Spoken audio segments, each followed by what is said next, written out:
ازيكم عاملين ايه؟ يا رب دايما تكونوا بخير. النهارده فيديو جديد ومراجعة جديدة مع بعض.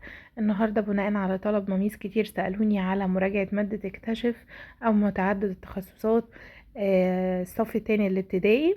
عملت لكم مراجعة شاملة للمنهج كله، مفيش سؤال خارج المراجعة دي. تمام، مراجعة حلوة جدا وشاملة كل الأسئلة اللي متوقعة ان هي تيجي.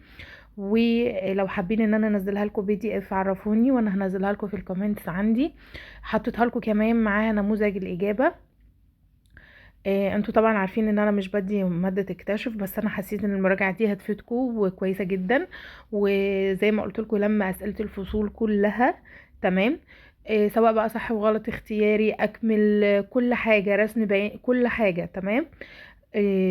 فعلا المراجعة دي اللي هيذاكرها وهيدخل الامتحان ان شاء الله هيجيب فول مارك، هيجيب الدرجة النهائية.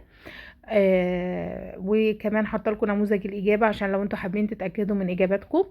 كمان ان شاء الله كل الأسئلة هتلاقوها جايب كل الأشكال، يعني سواء في صح وغلط أو في اختياري.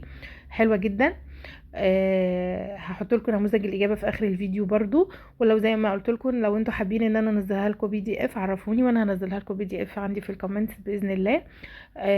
وان شاء الله اتمنى لكم النجاح والتوفيق. ما تنسونيش بلايك وكومنت واشتراك للقناه. مع السلامه، واسيبكم مع المراجعه الجميله دي. بالتوفيق لجميع اولادي يا رب.